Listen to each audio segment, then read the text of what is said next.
हरे कृष्णा दोस्तों, एक बार दोबारा मैं आपका अपने चैनल चलते चलते पर हार्दिक अभिनंदन करता हूं।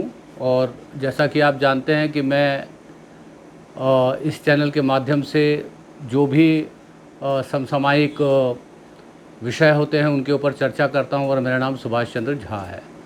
तो दोस्तों, आज जो हम जिस विषय के ऊपर चर्चा कर रहे हैं वो बद्रीनाथ केदारनाथ धाम के विषय में है। और इस विषय में मैं आपसे ये कहना चाहता हूँ कि मैं ट्विटर, जो कि अब एक्स के नाम से जाना जाता है, उसके ऊपर एक मीडिया कर्मी हैं कुमार कुणाल, जो इंडिया टुडे ग्रुप से जुड़े हुए हैं और काफ़ी पुराने पत्रकार हैं, मैं उनको जानता हूँ। उनकी एक लंबे ट्वीट को एज़ इट इज़ पढ़ करके मैं इस विषय के ऊपर चर्चा करना चाहता हूँ।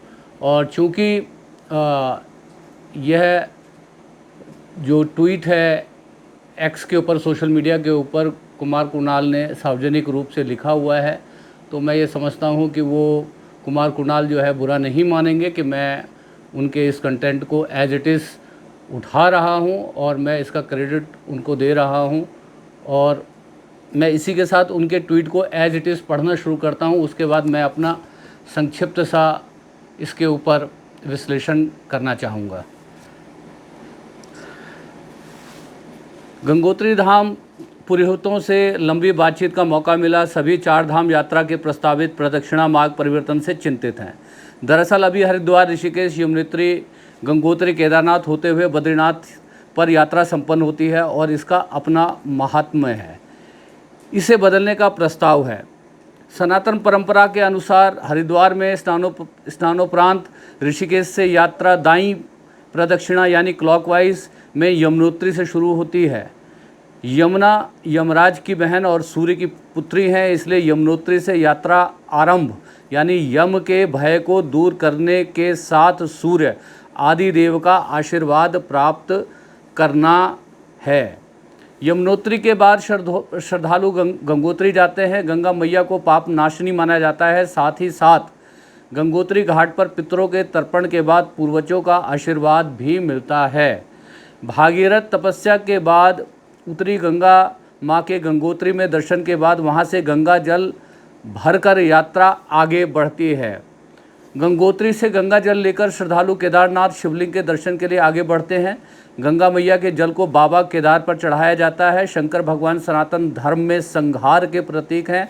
आशुतोष हैं, अर्थात श्रद्धालुओं से स्वतः प्रसन्न हो विपत्तियों से मुक्ति दिलाते हैं।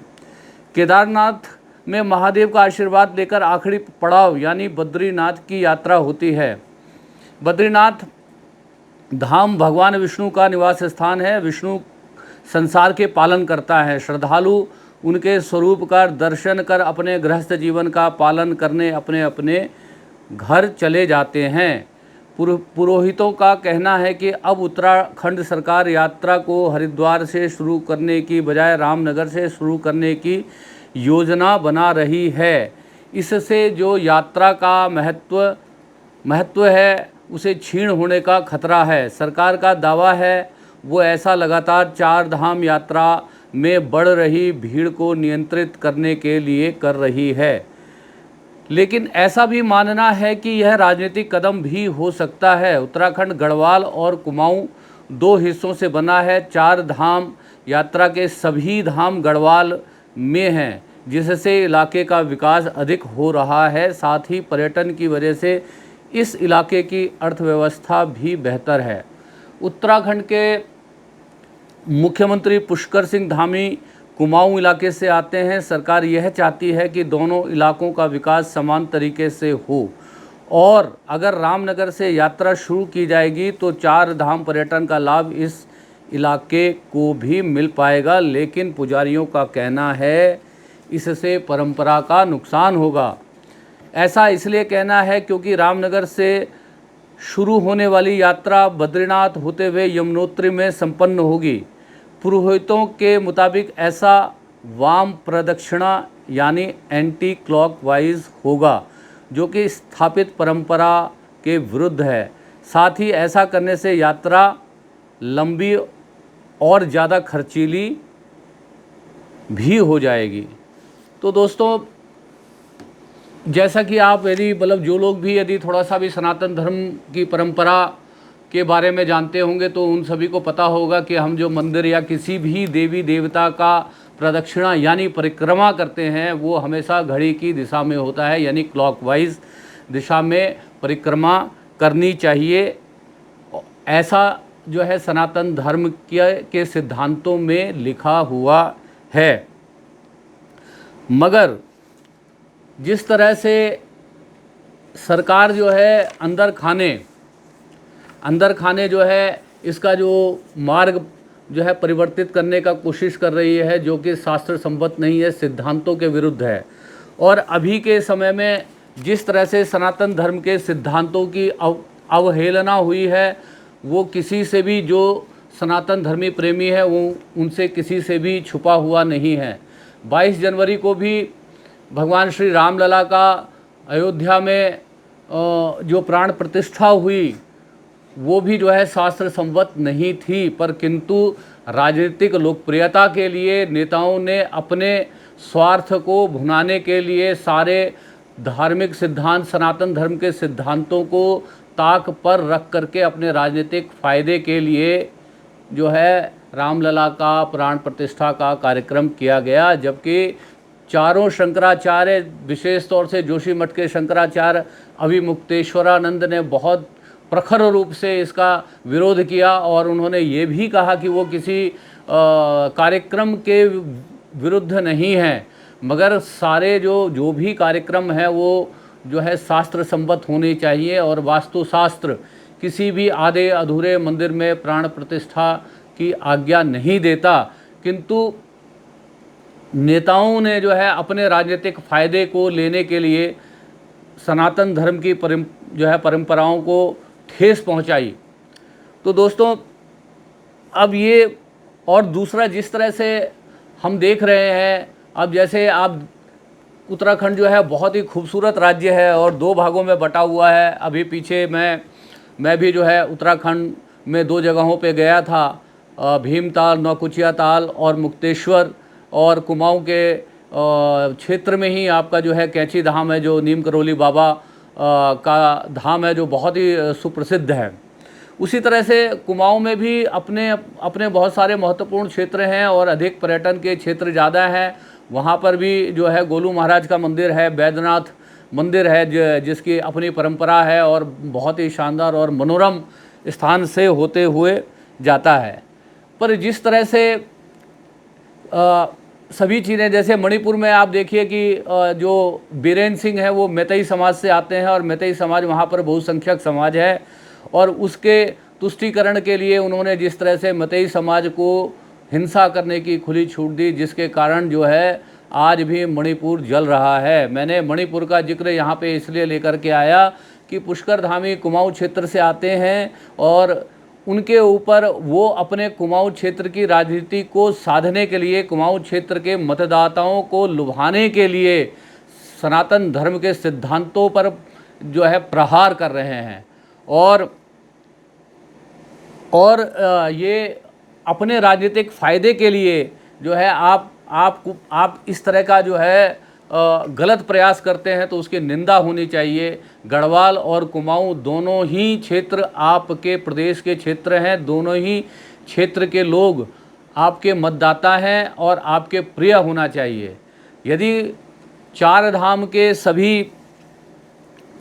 के यदि सभी जो है क्षेत्र यदि गढ़वाल में आते हैं तो इसमें गढ़वाल का क्या कसूर है, जिसके लिए आप सिद्धांतों को ही, धार्मिक सनातन धर्म के सिद्धांतों को ही बदल देंगे। जो परिक्रमा क्लॉकवाइज होनी चाहिए तभी उसका धर्म फल मिलेगा। यदि जो लोग भी सनातन परंपराओं में विश्वास करते हैं, लोग बड़ी आस्था के साथ जो है 4 धाम की यात्रा में जाते हैं, और अब यदि आने वाले समय में यदि मान लीजिए यदि परिक्रमा का मार्ग जो है बदल दिया गया और वो परिक्रमा यदि रामनगर से शुरू हुई तो वो जो परिक्रमा एंटी क्लॉकवाइज हो जाएगी, तो उस तीर्थ का जितने भी श्रद्धालु हैं उनको कोई भी धार्मिक लाभ नहीं मिल पाएगा। तो मेरा कहना ये है कि जिस तरह से जो है सरकारें हमारे जो है हमारे और आपके धार्मिक क्षेत्रों को पिकनिक स्पॉट में बदल रही हैं, ये बहुत ही ख़राब है। और इन हमारे जो सनातन धर्म के सिद्धांतों पर जिस तरह से जो है वार किया जा रहा है, सिर्फ अपने वोट बैंक को पुख्ता करने के लिए, अपनी राजनीति को साधने के लिए, जिसके क्रम में जो है ट्रोल्स ने जिस तरह से शंकराचार्यों के लिए जो है शब्दावलियों का जो है प्रयोग किया है, वो मतलब बहुत ही निंदनीय है और बहुत ही घृणित है। शंकराचार्य वगैरह ने कुछ क्या कहा? उन्होंने कहा कि जो भी हो वो धर्म संबद्ध हो, शास्त्र संबद्ध हो, जिसमें किसी भी सिद्धांतों का जो है सिद्धांतों की अवहेलना ना हो। मगर जिस तरह से शंकराचार्य वगैरह को 22 जनवरी के कार्यक्रम मैं नहीं बोलूँगा, प्राण प्रतिष्ठा के कार्यक्रम जो कि शास्त्र संबद्ध नहीं था, और सारे शंकराचार्य विशेष रूप से अभिमुक्तेश्वरानंद जो है जिस मुखरता से उन्होंने जो है उसको कहा, और उन्होंने कहा ये मेरा धर्म है, यदि जहाँ कहीं भी सनातन धर्म के सिद्धांतों को चोट लगेगी, धर्म की हानि होगी, तो एज ए शंकराचार्य मुझे उसको इंगित करना मेरा कर्तव्य है। और मुझे उससे कोई अंतर नहीं पड़ता कि लोग मेरे बारे में या जो है ट्रोल्स मुझे जो है किस तरह से मेरे बारे में खराब शब्दावलियों का प्रयोग करते हैं।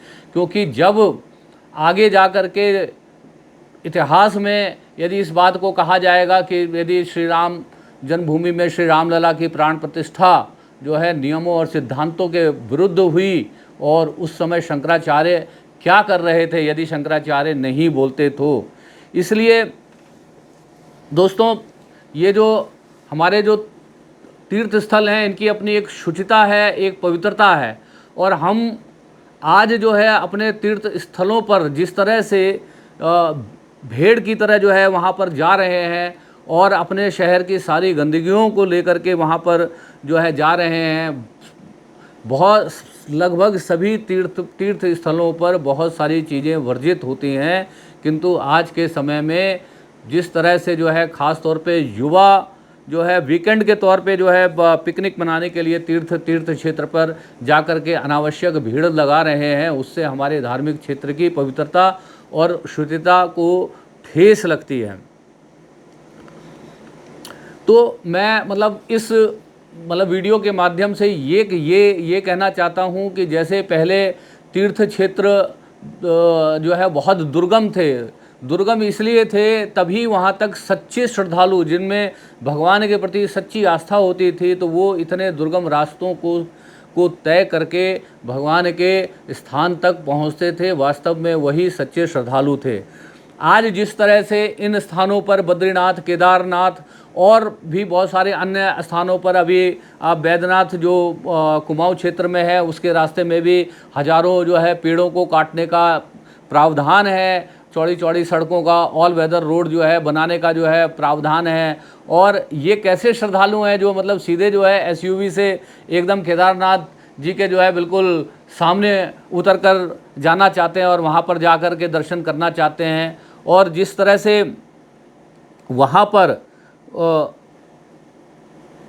पर जा कर के पिकनिक का माहौल बना हुआ है, मैं इस पिकनिक के माहौल के खिलाफ हूँ। ये मेरा अपना व्यक्तिगत मत है, आप इससे सहमत हो भी सकते हैं, नहीं भी हो सकते हैं।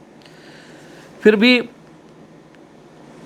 मुझे इसके ऊपर इसलिए बात करने की आवश्यकता महसूस हो रही है कि यदि हम, या तो मेरा अपना मानना है कि या तो हम पूरी तरह से अपने धर्म के नियमों और सिद्धांतों का पालन करें, और नहीं तो जो है इन सब चीज़ों का जो है क्या कहते हैं उल्लंघन करके जो है हम पाप के भागी ना बने और आडंबर ना करें।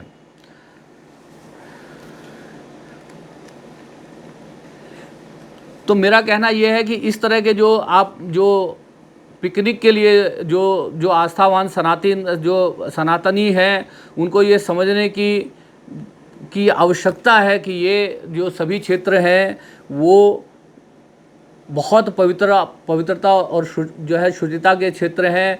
इसलिए यहाँ पर आप जो है कभी भी इस तरह से जो है जा कर के अपने शहर की गंदगी वहाँ तक ना ले करके जाएं, भगवान तक जो है अपनी श्रद्धा, आस्था और विश्वास के साथ वहाँ पर पहुँचें।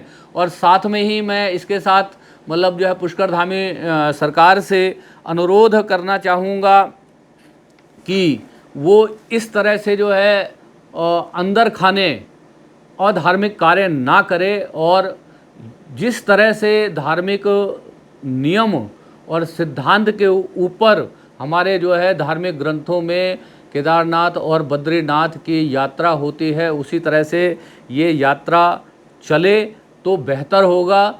और हमारे जो है जितने भी मतलब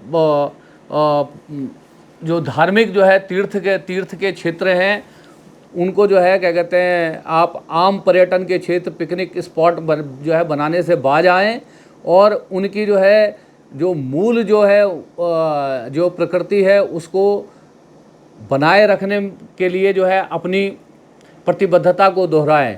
क्योंकि ये जिस तरह से आजकल जो भी चीज़ें चल रही हैं, बड़ी अंदर खाने चल रही हैं, और बहुत ही सुनियोजित तरीके से जो है चीज़ों को किया जाता है, और हम बहुत सारे लोग अपने सनातन परंपरा के बारे में अधिक जानते नहीं हैं, ज्ञान नहीं रखते हैं। इसलिए लोगों को लगता है कि यदि भाई यात्रा का जो है मार्ग परिवर्तन कर ही देंगे तो उससे क्या हो जाएगा। जैसा सरकार कह रही है कि कुणाल भाई ने जैसा कहा कि सरकार का यह तर्क दिया गया है कि वो यात्रा में बढ़ती हुई भीड़ को नियंत्रित करने के लिए ऐसा कर रही है।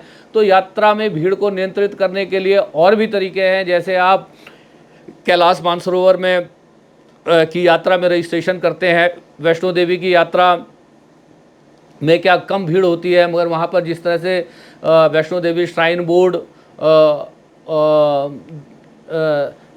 बोर्ड ने कितनी शानदार व्यवस्था कर रखी है, उसी तरह से अमरनाथ की यात्रा होती है जिसको आप रजिस्ट्रेशन के द्वारा करते हैं।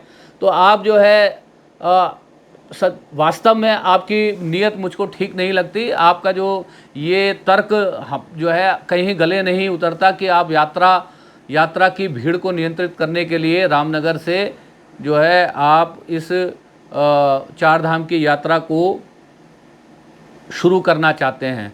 वास्तव में आप अपने वोट बैंक को पुख्ता करना चाहते हैं। आप अपने जो है कुमाऊं क्षेत्र के लोगों को खुश करना चाहते हैं। कुमाऊं क्षेत्र के लिए जो है आप जो पर्यटन की प्रॉस्पेरिटी लाना चाहते हैं, इसके लिए इसमें कोई बुराई नहीं है।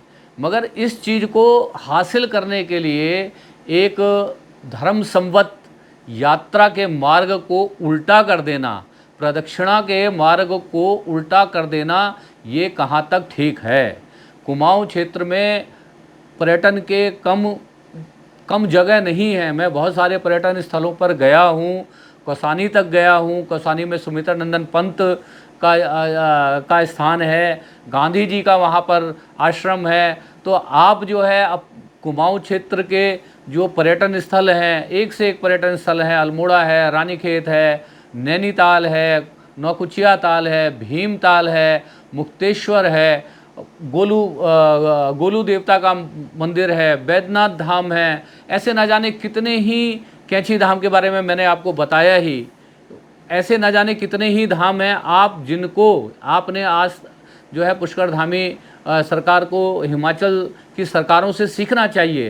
हिमाचल की सरकार किसी की भी रही, चाहे बीजेपी की रही चाहे कांग्रेस की रही, मगर उन्होंने अपने पर्यटन उद्योग को जिस तरह से बढ़ावा दिया, आज मतलब ये लगा लीजिए कि उत्तराखंड का जो युवा है, जो खुद जो कहते हैं पहाड़ी क्षेत्र में रहता है, वो अपने पहाड़ी क्षेत्र में नहीं जाता और हिमाचल में जो है पर्यटन के लिए जाता है।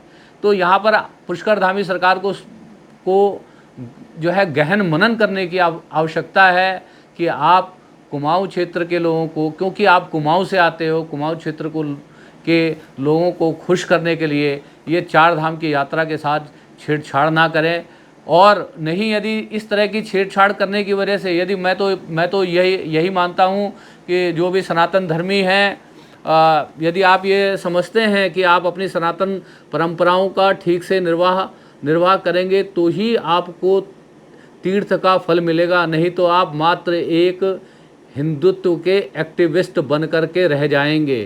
तो हमारे सभी जो है सनातन धर्मावलंबियों को और सभी लोगों को जो सनातन धर्म के परंपराओं में, सिद्धांतों में विश्वास करते हैं, उनको यह सुनिश्चित करना चाहिए कि यदि कभी भी हमारे धार्मिक आस्थाओं पे, नियमों पे, सिद्धांतों पर यदि बात आएगी, यदि उन पर किसी तरह का कुठाराघात होगा, तो हम जो है अपनी आवाज़ बुलंद करेंगे, हम रिएक्ट करेंगे, हम लिखेंगे, हम बोलेंगे और पुरजोर तरीके से बोलेंगे। तो दोस्तों, इस वीडियो के माध्यम से मैं यही कहना चाहता हूँ अपने सभी सनातन धर्मियों से कि ये अब आपने तय करना है कि आपने अपने धर्म के नियम और सिद्धांतों को पूरी तरह से पालन करना है या नहीं करना है। और साथ में ही मैं इस वीडियो को अंत करने से पहले आप सभी से आग्रह करता हूं कि यदि आपको लगता है कि मैं जो है तर्कशील बातें करता हूं और मेरी बातों में यदि कोई दम है और मेरी बातें यदि आपको पसंद आती हों, तो आप मेरे चैनल को सब्सक्राइब करें, लाइक करें, कमेंट्स लिखें। और आप यदि ये समझते हैं कि ये कंटेंट औरों के साथ शेयर करने योग्य है, तो मैं आप सभी से करबद्ध निवेदन करूंगा कि आप इसे अधिक से अधिक लोगों के साथ शेयर करें। और एक बार जो है पुनः आप सभी से निवेदन करूंगा कि इस तरह के जितने भी ज्वलंत मुद्दे होते हैं उन पर ध्यान रखिए कि सरकारें क्या कर रही हैं, उनके पीछे क्या मंशा है। सब अपने अपने में यदि आप व्यस्त रहेंगे तो ऐसे ही जो है चीज़ों को, ये जो आप इतनी सारी प्राकृतिक आपदाएं देख रहे हैं ना, ये सारे जो है हम जो अपने नियम और सिद्धांतों से, जो अपने धर्म और नियम और सिद्धांतों से जो है हट कर जो है कार्य कर रहे हैं, प्रकृति की बात को नहीं सुन रहे हैं, इन सब चीज़ों का विकास करने के लिए हम वन देवी का जो है विनाश कर रहे हैं, जिसकी वजह से आज हमारे सामने इतनी प्राकृतिक आपदाएं हैं। कहीं भूस्खलन हो रहा है, तो जो है शहरों में 48 डिग्री 50 डिग्री का पारा जा रहा है। तो ये हम सबको जो है बहुत अपने अंतर हृदय से, ईमानदारी से ये सोचने का विषय है कि इस तरह की चीज़ें क्यों हो रही हैं, कि हमसे क्या गलतियां हो रही हैं, हम कहाँ पर चूक कर रहे हैं। और हम जहाँ पर जो है जिस तरह से प्रकृति से दूर हो रहे हैं, अपनी वन देवी से दूर हो रहे हैं, अपनी सनातन परंपराओं को भूल रहे हैं और उन परंपराओं का जो है औपचारिक रूप से खाली जो है पालन कर रहे हैं, आस्था और श्रद्धा के साथ पालन नहीं कर रहे हैं। मुझे तो लगता है कि इन्हीं सब कारणों से आज हमारे जीवन में इस तरह के ये जो क्लाइमेट चेंज आप देख रहे हैं, बहुत सर्दी पड़ती है, बहुत गर्मी पड़ती है, और जिस तरह से आप कहते हैं वृक्षों का जो है कटान हो रहा है, ये सीधे जो है वन देवी का अपमान है। तो दोस्तों, तीर्थ स्थल दुर्गम ही होते हैं, और दुर्गम इसलिए होते हैं ताकि वहाँ पर वही लोग जाएं जिनके हृदय में भगवान के प्रति, भगवान के स्थानों के प्रति सच्ची श्रद्धा हो। इसी के साथ मैं अपना वीडियो यहाँ पर समाप्त करता हूँ और आप सभी से एक बार दोबारा अनुरोध करता हूँ कि आप मेरे चैनल्स को सब्सक्राइब करें और ज़्यादा से ज़्यादा लोगों तक मेरे इस नए नवेले चैनल को पहुँचाने का कष्ट करें। हरे कृष्णा।